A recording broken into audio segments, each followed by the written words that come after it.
Parents, when did you instantly regret trusting your child's friend? I thought Tyler was the perfect kid.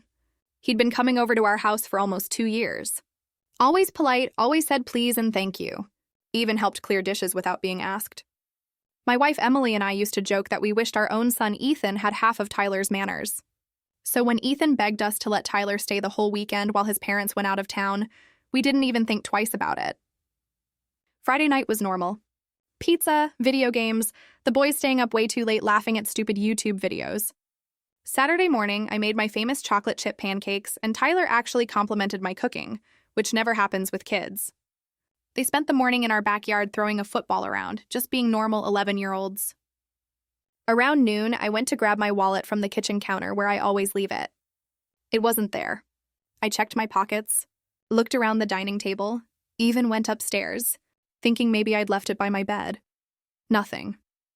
Emily suggested I might have left it in the car, but I knew I'd brought it inside the night before when I paid the pizza guy. The wallet had $400 cash in it because our handyman was coming Monday morning to fix our leaky roof, and he only took cash payments. I started getting that sick feeling in my stomach. You know the one when you lose something important.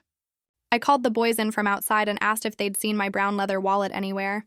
Ethan immediately shook his head and started helping me look under couch cushions, but Tyler just stood there frozen, like someone had hit pause on him. His face went completely white. Emily noticed it too. She gently asked Tyler if he was sure he hadn't seen it, maybe when he was getting a snack from the kitchen.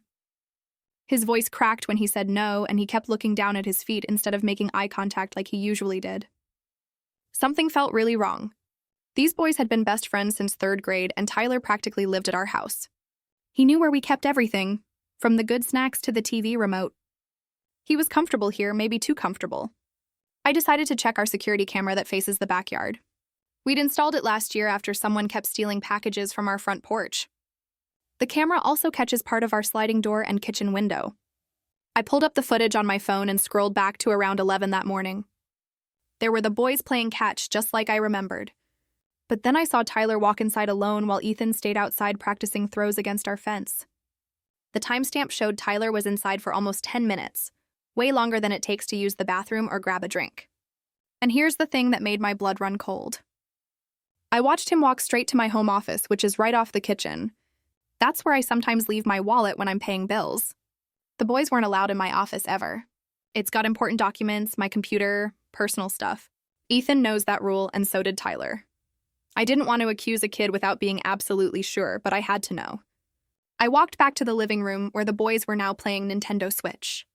Tyler's backpack was sitting right by the couch, which was normal since he was sleeping over. I looked at Tyler and said as calmly as I could, "Hey, buddy, would you mind if I check your backpack? I'm just trying to figure out where my wallet might have ended up." Tyler's reaction told me everything. He grabbed his backpack and hugged it to his chest like it was a life jacket. His eyes filled up with tears, and he started shaking his head frantically. No, I don't want to open it. There's private stuff in there." Emily and I exchanged looks. Ethan was staring at his best friend with confusion, probably wondering why Tyler was acting so weird about something so simple. I kept my voice gentle but firm. "Tyler, I really need you to show us what's in your backpack. I'm not mad. I just need to find my wallet." That's when Tyler completely broke down. He started sobbing, those horrible gulping sobs that kids do when they know they're in huge trouble. Through his tears, he stammered out the whole story. His older brother, Derek, who's 15, had dared him to steal something from our house to prove he wasn't a baby. Derek wanted money to buy equipment for some YouTube channel they were planning to start together. Tyler said Derek promised he'd be Tyler's partner, and they'd split all the money they made from videos. Tyler unzipped his backpack with shaking hands, and there was my wallet. But when I opened it, only $200 was left. Half the money was already gone. The worst part wasn't even the money. It was watching Ethan's face crumble as he realized his best friend had stolen from his. I thought Tyler was the perfect kid. He had been coming over to our house for almost 2 years, always polite, always saying please and thank you, even helping clear dishes without being asked. My wife Emily and I joked that we wished our own son Ethan had half of Tyler's manners. So when Ethan begged us to let Tyler stay the whole weekend while his parents were out of town, we didn't hesitate. Friday night was normal, pizza, video games, and the boys laughing late into the night. Saturday morning, I made my famous chocolate chip pancakes, and Tyler actually complimented my cooking, which rarely happened with kids. They spent the morning in the backyard tossing a football, just being normal 11-year-olds. Around noon, I went to grab my wallet from the kitchen counter, but it wasn't there. Emily suggested maybe I left it in the car, but I knew I'd brought it inside the night before. The wallet contained $400 in cash, reserved for the handyman who was fixing our leaky roof on Monday. A sinking feeling hit me. I asked the boys if they'd seen it. Ethan shook his head, but Tyler froze, his face turning pale. Emily noticed too and gently asked if he was sure. Tyler's voice cracked as he said no, avoiding eye contact. Something felt wrong. Tyler had been practically living at our house for years. He knew the rules, the layout, the off-limits spots, including my home office where I sometimes leave private things like my wallet. Curiosity turned to suspicion. I checked the backyard security footage, which also captured part of our kitchen and home office. At 11 a.m., the boys were playing catch, but then Tyler entered the house alone, staying inside for almost 10 minutes. The camera showed him walking straight to my home office, an area he was forbidden from entering. I asked to check Tyler's backpack. His reaction was immediate. He clutched it tightly and began shaking his head, refusing. I pressed gently, asking to see if my wallet might be inside. He broke down, sobbing, confessing his older brother Derek dared him to steal something to prove he wasn't a baby. Derek wanted money to buy equipment for some YouTube channel they planned to start together. Derek promised they'd split the money. Tyler unzipped the backpack. It held my wallet, but only $200 remained. Half the cash was gone. Watching Ethan's face crumble as he realized his best friend had stolen from him was heartbreaking. Trust was broken, and our perfect notion of Tyler shattered in an instant. Story. My wife denied me intimacy every night after our wedding for a whole month. When I confronted her, she said, "My body, my choice. You have no right." So I filed for the marriage to be dissolved by the court. What happened next was rather unexpected. Chapter 1. The cold nights. The wedding had been a whirlwind. Laughter, family blessings, photographs that captured promises of forever. I truly believed we were stepping into a new chapter of love, partnership, and intimacy. But the nights that followed told a different story. Every night I reached for her, seeking closeness. And every night she turned away. Sometimes she claimed she was tired, sometimes unwell, sometimes simply scrolled on her phone until she fell asleep, the glow of the screen more important than me. At first I was patient. I thought marriage needed time, adjustment, patience. But as the days turned into weeks, that patience began to rot into confusion, then pain. On the 30th night, I finally spoke. My voice wasn't angry. It was pleading. "We've been married a month. You haven't touched me once. What's going on?" Her response wasn't hesitation. It wasn't sorrow. It was a sharp, dismissive dagger. "My body, my choice. You have no right."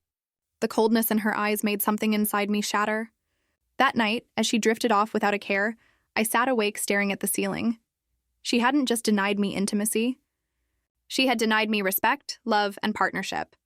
And in that silence, I made a choice. I would go to court, not to fight for her affection, but to dissolve this marriage entirely. Because if this was her vision of marriage, then I wanted no part in it. But I didn't know then that my decision would ignite a chain of events none of us expected. And when the truth came out, it wouldn't just be about intimacy. It would be about betrayal, greed, and the revenge she never saw coming. Chapter 2. The Courtroom. Revelation. The courthouse smelled faintly of paper and dust. The kind of place where lives were rewritten with ink and signatures. I walked in with a steady step, my heart heavy but clear. I wasn't there to fight, to beg, or to cling. I was there to end. She arrived late, dressed in an expensive suit, her expression sharp and smug. To her, this was just another performance, one she was certain she would win. When the judge asked why I had filed for dissolution so soon after marriage, she scoffed. "He's impatient." I just needed time. But really, Your Honor, he's not the victim here. He's unstable, demanding, and controlling. I can't live with a man like that. She looked at me as if she had already sealed my fate. When it was my turn, I stood calmly, my voice steady. "Your Honor, I entered this marriage in good faith. For 30 nights in a row, I was denied not just intimacy, but any sign of affection. When I asked why, my wife told me, 'My body, my choice.' You have no right." The courtroom stirred. The judge leaned forward, his brows furrowing. Then I added quietly but firmly, "This isn't about intimacy alone. It's about respect, trust, and the foundation of marriage, and I have reason to believe she never intended to be a wife to me at all." She had other plans, financial ones. Her head snapped toward me, eyes widening for the first time. The confidence wavered because what she didn't know was that I had found her messages. Conversations with her so-called friends, in which she bragged about marrying for security and keeping him at arm's length until the money is mine. As the bailiff prepared the evidence file I had submitted, the judge's gavel tapped once, sharp and commanding. "We'll review these messages." My wife's smug mask crumbled. And that's when I realized this court wasn't just about dissolving a marriage. It was about exposing the truth and watching her own lies bury her. Chapter 3, The Evidence Unveiled. The courtroom grew still as the bailiff handed the judge the stack of papers, printed screenshots of the very messages my wife thought would stay hidden forever. The judge adjusted his glasses and read aloud. "Don't worry, girls. I didn't marry him for love. I just needed the security. Once I get access to his accounts, he'll be nothing but a stepping stone." Gasps rippled through the courtroom. My wife paused, her hands trembling against the table. The judge flipped to another page. "A month of rejection will keep him off balance. He'll be too desperate to fight me when I push for control of the finances. It's my body, my choice, but it's also my plan." Whispers spread. Even her lawyer shifted uncomfortably, clearly blindsided. She tried to speak, her voice cracking. "Those were just jokes between friends." He's twisting it. But the judge silenced her with a single sharp tap of the gavel. "Enough. These are your words. This court will treat them as evidence of intent." The judge turned toward me, his tone firm. "Given the evidence presented, this court has serious doubts about the validity of this marriage and the petitioner's good faith. We will proceed accordingly." I didn't gloat. I didn't smile. I simply sat in silence, letting the weight of her own betrayal crush her. What began as her smug attempt to strip me of dignity had just flipped on its head. And she had no idea that this was only the beginning because I had one more piece of evidence that would end her facade entirely. Chapter 4, The Hidden Contract. The air in the courtroom was already heavy with whispers, but I wasn't finished. I had held back one final card, the one she never thought I would find. Weeks before filing, I had gone through our wedding paperwork. Among them was something most people overlooked: the marriage contract addendum, which she had rushed me to sign without reading carefully. She had insisted it was just a formality, but I had read it, and then I'd taken it to a lawyer. Buried in the fine print was a clause, one her own attorney had added at her request, that if the marriage dissolved due to fraud, deception, or bad faith, she would forfeit all claims to joint property and return any gifts or financial support received during the marriage. She had been so certain I'd never call her bluff. She hadn't realized she signed her own trap. I stood and handed the document to the judge. My lawyer explained the clause clearly, citing the messages as proof of fraudulent intent in her marriage to me. The judge read the addendum twice, his face hardening. Then he looked straight at her. "You attempted to deceive this court, and worse, you attempted to deceive your spouse from the very beginning. This contract is enforceable. The petitioner is absolved of all financial responsibility." The respondent forfeits her claims effective immediately. Her gasp cut through the silence. She stood trembling, shouting desperately at the judge. "No, this isn't fair. He tricked me. This isn't what I meant, but it was too late." The gavel struck. The courtroom doors might as well have slammed shut on the life she thought she had secured. She had tried to use the law to bleed me dry. Instead, the law itself had turned into the weapon that gutted her schemes. And while she stormed out, her reputation collapsing behind her, I walked out calm, because this was never about winning her back. It was about reclaiming my dignity, and she had handed me the blade for her own downfall. Chapter 5, The Social Fallout. The legal verdict was devastating enough for her, but the humiliation didn't end in the courtroom. News spreads fast in small circles.